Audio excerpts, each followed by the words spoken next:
l'éducation est l'arme la plus puissante avec laquelle on peut changer le monde. Qu'est-ce qui m'a changé et qu'est-ce qui va te changer?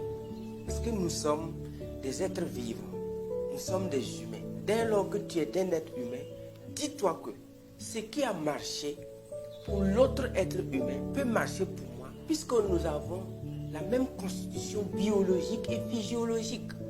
Donc il ne faut pas regarder quelqu'un qui brille, quelqu'un qui a réussi et croire qu'en faisant comme lui, tu ne seras pas comme lui. Non, ça c'est des pensées qu'il faut éliminer. Donc dans cette vidéo, moi je vais vous montrer comment je vous ai dit que lorsque tu sais bien lire et écrire, l'école là, lorsque ce n'est pas une école qui t'apprend à devenir milliardaire, lorsque ce n'est pas une école qui t'apprend à faire des choses pratiques, en tout cas, tu es en train de te moquer de ta venue au monde. Le fait même que tu es venu au monde là, tu es en train de te moquer de ça. C'est dès lors que tu sais bien lire et écrire, tu peux devenir la personne que tu rêves d'être. C'est pourquoi aujourd'hui, je vous apporte une preuve. Vous voyez, ça c'est Success Magazine. La Success Magazine, et je remercie Steve Marino, un grand monsieur, un développeur personnel, que j'ai rencontré lors de mes tirages de cours. Je vous ai dit que j'aimais tirer les cours, puisque je ne croyais pas à l'enseignement général qu'on m'enseignait. Puisque ceux qui ont soutenu sont devenus pauvres. Celui qui est en train de me parler a du mal à démarrer sa moto après la fin du cours. Il vient souvent lundi en voiture, mardi il vient en moto. Souvent il prend une semaine, mais on dit pourquoi il dit qu'il fait économie, alors qu'il est professeur d'économie. Un professeur d'économie qui économise. Et combien même d'enseignants en économie nous avons ici, en Afrique, qui ont du mal à faire fonctionner un business. Si nous allons dénombrer, compter le nombre de professeurs d'économie qui sont pauvres ici en Afrique, mais ils sont nombreux. Mais c'est ce qu'on appelle le paradoxe, un véritable paradoxe. Comment un professeur d'économie peut galérer? Bon, allez-y fouiller dans vos universités, vous allez rencontrer assez de professeurs d'université qui galèrent, de professeurs d'économie. Donc ici, j'ai rencontré ce monsieur qui m'a donné ce magazine paru en 2008 mais que j'ai lu en 2012, qui a changé radicalement ma vie.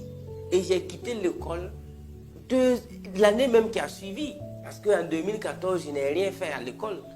Parce que quand j'ai fini de lire les livres, c'était un électrochoc.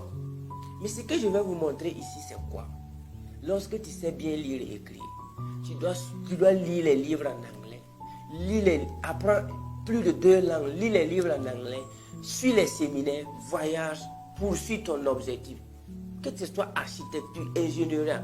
Bon, les 2 domaines que je ne veux pas trop dire qu'il ne faut pas que tu bosses dessus, c'est la médecine et puis le droit.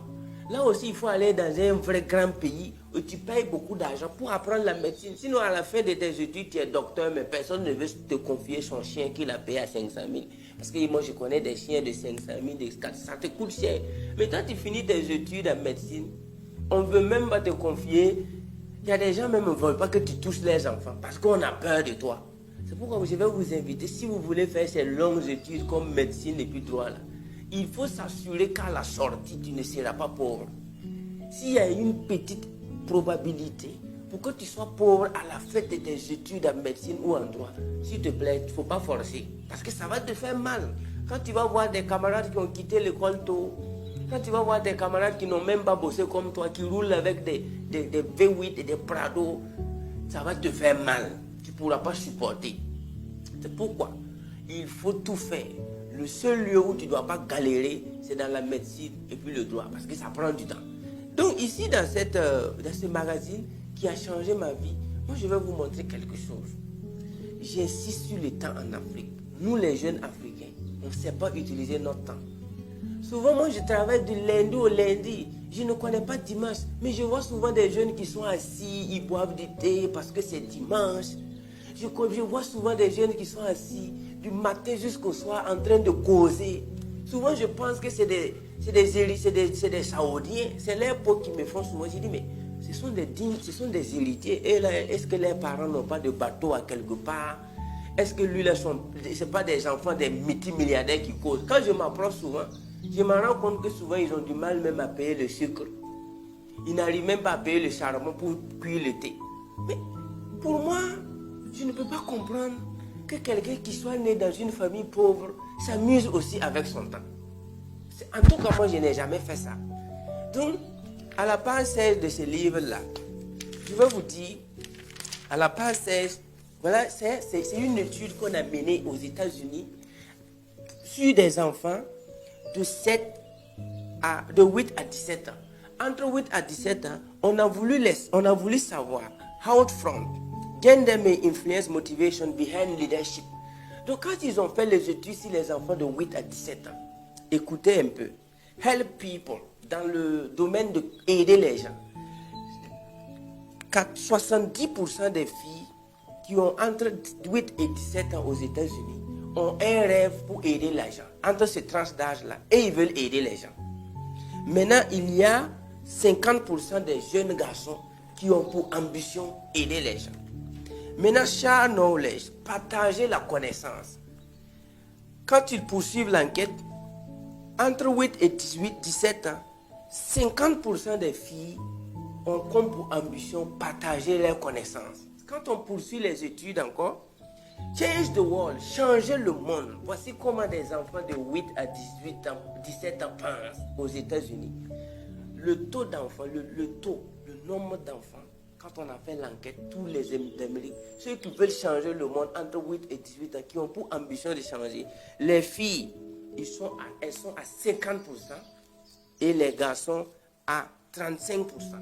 35% des jeunes de 8 à 17 ans veulent changer le monde et 50% des filles veulent changer le monde. Ensuite, be your own boss, être son propre patron, posséder son entreprise. Il y a 40% des jeunes de 8 à 17 ans aux États-Unis veulent avoir leur propre entreprise et 35% des filles veulent avoir leur propre entreprise. Je dis toujours 8 à 17 ans. Ensuite, make money, avoir de l'argent. Il y a 35% des jeunes de 8 à 18 ans, à 17 ans, veulent posséder, commencent à chercher l'argent, commencent à rentrer dans la vie active. Et concernant les femmes, c'est 30% des filles qui veulent avoir leur propre argent. Dernier niveau, have power, avoir le pouvoir. Il y a 25% des hommes de 8 à 17 ans qui pensent dans leur esprit qu'ils veulent le pouvoir, qu'ils veulent un grand rêve, c'est-à-dire gouverner, have power. Et au niveau des filles, c'est 15%. Donc, c'est ce livre-là, moi j'ai lu et j'ai passé ça à pas mal de mes étudiants, mes frères qui ont quitté. Je pense que c'est ça qui a poussé même ma femme à quitter l'école. Parce que je me rappelle que quand je lui ai donné magazine, elle a fini de lire, elle était en classe de terminale. Elle a quitté l'école en classe de terminale. Elle est venue me dire que mais elle a plus de 18 ans. Et elle ne savait même pas à l'époque ce qu'elle voulait faire. Et je pense que ce n'est pas ma femme seulement. Elles sont nombreux ceux qui ne savent pas ce qu'ils veulent faire à 18 ans, 20 ans. Mais quand elle a lu, elle m'a dit qu'elle s'est sentie beaucoup gênée. Qu'elle a senti que l'éducation qu'elle a bossée ne l'a pas éveillée. Plus d'autres choses. Elle a lu beaucoup de livres et elle a droit à part. Aujourd'hui, elle est entrepreneur. Elle a 2 entreprises. Elle coach les filles, elle coach les femmes, elle aide les hommes, elle aide les enfants à s'éveiller mentalement. Donc, ça m'a beaucoup touché. Et je suis en train de vous dire en tant que jeune Africain, quel est ton rêve? Et puis, je vous rappelle, help people, share knowledge, change the world, be home boss, make money, have power. On n'a pas dit avoir diplôme ici. Dans toute l'enquête là, on n'a pas parlé de diplôme. On n'a pas parlé de postuler à un emploi. On n'a pas parlé de chercher travail. On a dit aider les gens, partager sa connaissance, changer le monde, être ton propre boss, avoir de l'argent et avoir le pouvoir. Mais si on prend la majorité de la jeunesse africaine, avec niveau bac même plus, tout 90% là, rêve d'avoir un bon emploi, rêve d'avoir un bon poste, rêve de poursuivre même aller au master 12. Quand est-ce que nous on va se réaliser? When are we going to take action? When are we going to be aware? Quand est-ce que nous serons conscients qu'on ne doit pas gaspiller notre temps? Et pour confirmer ça, je m'en vais à la page 66 du magazine. Vous montrer quelque chose qui va vous choquer. À la page 66, qu'est-ce qu'on a dit là-bas? La page 66, puisque à la couverture de ce livre-là, c'est Donald Trump qui était couverture. Couverture, c'est Trump. Regardez un peu. Le Donald Trump, c'est pas parce que moi j'ai aimé Trump, j'ai lu ses livres avant qu'il soit président à la Maison Blanche. Donc depuis qu'il est président, je suis même plus trop ses tweets. Mais avant qu'il soit président, il était un éducateur, il était un papa, il était un grand monsieur qui motivait, qui créait beaucoup de choses aux États-Unis et respecté. Donc, il est né le 14 juillet 1946. Ce que je vais vous montrer ici, c'est vous allez suivre avec moi et me dire c'est à quel moment Donald Trump a gaspillé son temps, comme nous les jeunes Africains. Tous les milliardaires n'ont même pas eu un mois pour gaspiller. Mais nous les jeunes Africains, on a souvent eu 2 ans pour gaspiller. À cause de 0,5, on a fait redoubler des gens. À cause de 0,25, on a dit à des gens qu'ils ne passent pas en classe supérieure. Même à l'université, à cause de 0,050, il y a des gens qui ont repris la médecine. À cause de 0,05, il y a des gens qui ont repris une année. Et puis il est fier de reprendre. Et la vie s'en va. Parce qu'ils sont rigoureux. Et lui, une rigueur dans laquelle même ils vivent dans la pauvreté aussi. Quand on est dans la pauvreté, il faut arrêter d'être rigoureux dans la pauvreté. Parce que ça va renouveler la pauvreté. Mais quand on commence à être riche, il faut être rigoureux. Donc je vais vous lire le timeline. On appelle ça Donald Trump timeline. Et vous allez voir avec moi, c'est à quel moment il a joué avec sa vie. Comme nous les jeunes Africains qui le faisons dans les maquis, les débits de boissons, l'alcool, les causeries inutiles, les grains de thé, tout. Écoutez, la vie se paye cash ici. Arrêtez de gaspiller votre temps. Faites quelque chose. Né en 1946, il a rejoint l'armée Inter New York Military Academy à 13. À l'âge de 13 ans, Donald Trump est déjà dans l'académie militaire des États de New York. 13 ans. Vous voyez déjà qu'eux, ils ne jouent pas avec l'âge. Mais ici, à 25 ans, tu veux entreprendre, on dit que tu es jeune. À 22 ans, tu veux faire quelque chose, ce sont tes parents même qui viennent dire que non, que ce n'est pas encore arrivé. Mais lui, à 13 ans, il était déjà dans l'armée. En 1964, quand il avait 18 ans, il possédait déjà 12 millions de dollars dans son compte. À l'âge de 18 ans, Donald Trump avait commencé le real estate business avec son père, Fred Trump. Donc à 18 ans, les gars a 12 millions de dollars. En 1964, combien valait 12 millions de dollars en francs CFA? Je continue. À l'âge de 22 ans, il fait Wharton School. Quand on dit Wharton School, là, comment je vous ai dit que si vos parents ne sont pas des millionnaires, il ne faut pas forcer la vie là. En tout cas, Fred Trump, ça va. Donald Trump n'a pas voulu dire qu'il est fils de riche. Il a bâti sa richesse aussi, à part. Voilà, vous n'allez pas me dire que c'est parce qu'il est enfant de Fred. Non. Mais à 22 ans, Donald Trump a fait Finance School, University of Pennsylvania, où il a fait Bachelor Degree in Economy. Vous allez me dire, voilà, on t'a attrapé. Tu as dit qu'il a fait Bachelor en économie. Tu as dit que l'école là, mais il avait 12 millions de dollars dans son compte. Toi qui fais licence là, tu as combien de millions dans ton compte? C'est 12 millions qu'il a pour lui là-haut. Et il a l'argent, il sait que son avenir ne sera pas cramé. C'est à cause de ça il a fait Bachelor en Economic and Finance. 22 ans. À l'âge de 28 ans, Donald Trump est devenu président de Trump Organization. Écoutez bien, une très grande conglomérat qu'il à 28 ans, il est capable de diriger. Mais si je fais pause, je reviens à la jeunesse africaine. Qu'est-ce que nous on fait à 28 ans? C'est les parents encore qui doivent se dépendre de nous. On doit mendier les parents. C'est le gouvernement qu'on insulte. C'est le gouvernement qu'on accuse à 28 ans. Mais lui, il est devenu président de Trump Organization à l'âge de 28 ans où il a rénové and opened 1,400 room Grand Yacht Hotel in 1980. Et il dirigeait un hôtel de 1400 chambres à l'âge de 28 ans. Et si vous tapez sur Google, vous allez voir que Trump Organization, ce n'est pas du n'importe quoi. Mais toi et moi, à l'âge de 28 ans, en Afrique ici, nous on fait quoi même? Généralement, on ne fait rien. On est toujours dans les grains d'été, comme si la vie, là, c'est nous on a créé. Comme s'il y a une banque qui produit le temps. Comme si à la maison, nous on a une machine qui fabrique le temps.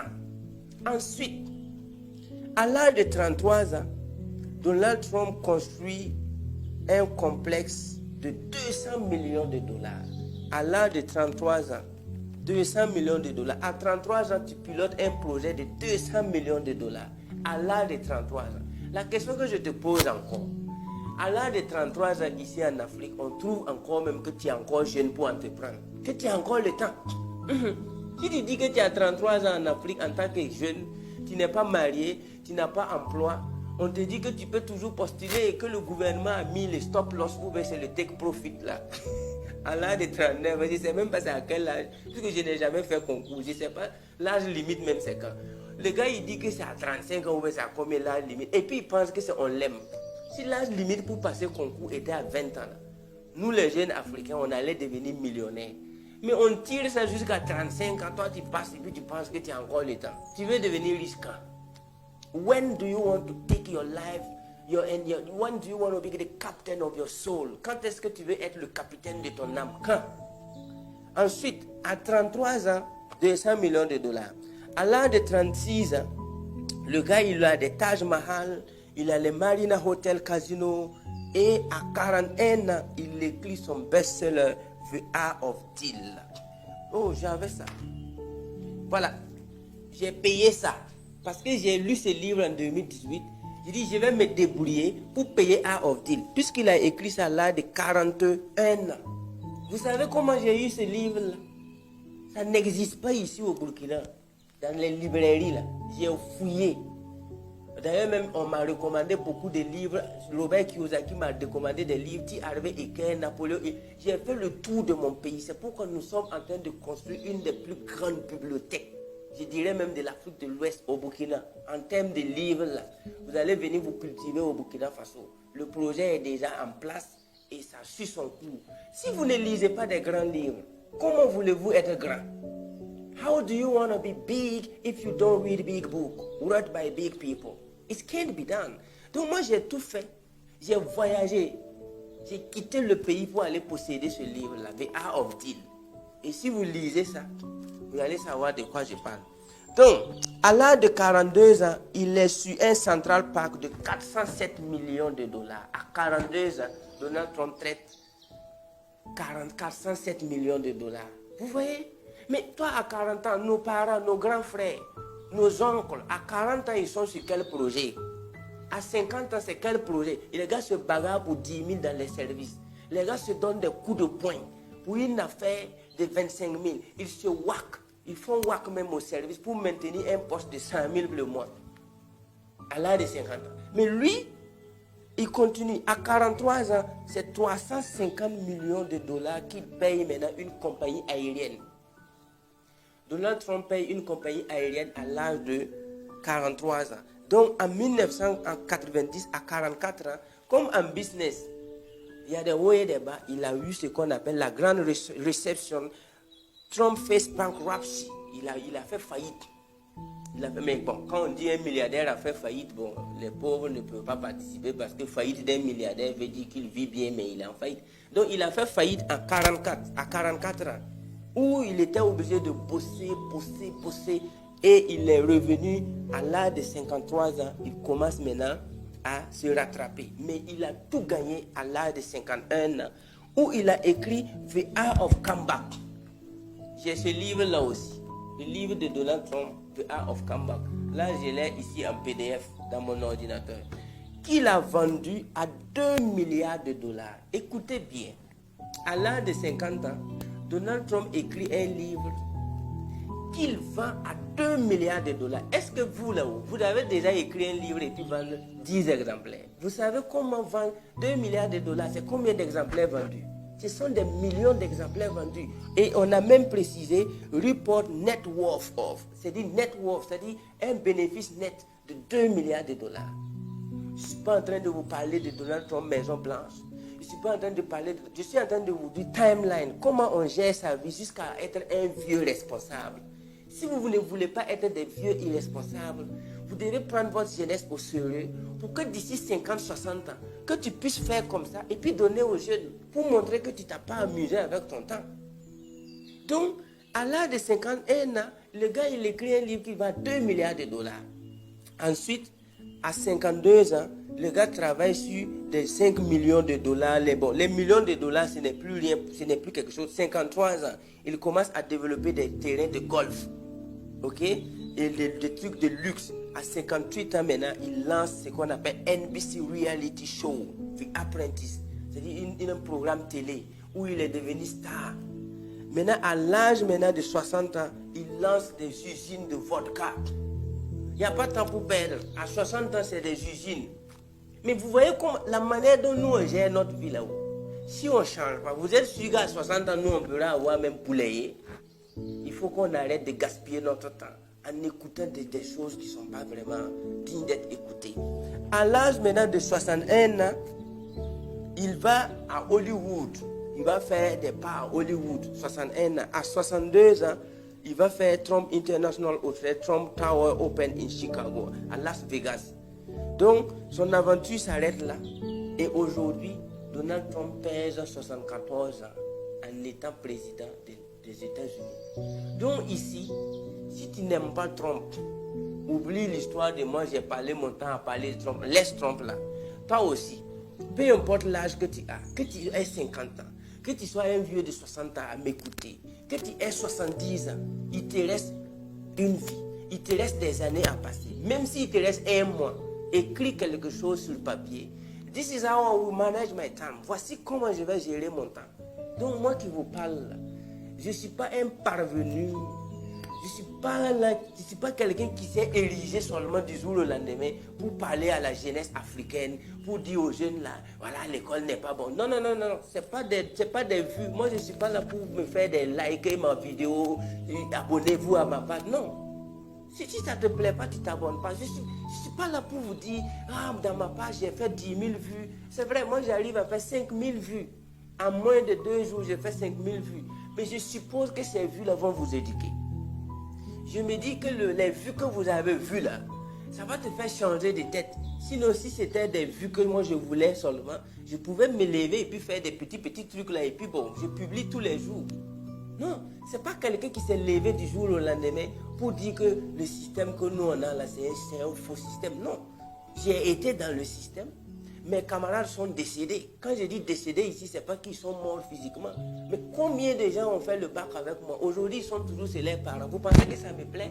Ça ne me plaît pas. J'aurais voulu qu'ensemble, on soit en train d'inspirer la jeunesse africaine.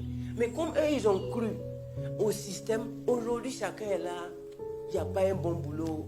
Ça pavane dans la rue, ça fait des commentaires sur Facebook. J'ai vu pas mal de camarades aussi qui ont commencé à me critiquer sur Facebook parce qu'on a fait l'école ensemble. En fait, moi je ne mentionne pas tout ça. Je dois avancer, je dois inspirer. I have to show the way to my little brothers. Je dois montrer la route à mes petits frères. Je n'ai pas le temps pour répondre aux injures. Because I'm focused. I know where I'm going. Je sais où je vais. Ça, c'est quelque chose que j'ai lu en 2012. Je peux vous réciter les livres que j'ai lus en 2010. Depuis 2010, je n'ai plus jamais arrêté d'apprendre, de lire, de voyager. Donc écoutez, je ne suis pas en train de vous dire d'aimer le coach Simon. Je ne suis pas en train de vous dire que vous êtes obligé de venir à mes séminaires. Je suis en train de vous dire de prendre votre avenir en main. Et la dernière information, dans ce même livre, il y avait ce CD-là, où les participants étaient Maxwell, John C. Maxwell, Jack Canfield, Charlie Tremedos Jones et Napoleon Hill. Mais ils ont dit dans ce livre que c'est un audiobook. J'ai lu le livre en 2012. J'ai arrêté d'être bête en 2012. J'ai arrêté de gaspiller mon temps en 2012, dans le vrai sens du terme. En 2012, j'ai galéré. En 2013, j'ai galéré. En 2014, j'étais piéton. Quand je faisais la vente ambulante à Ouaga, tous mes camarades qui avaient la licence se moquaient de moi.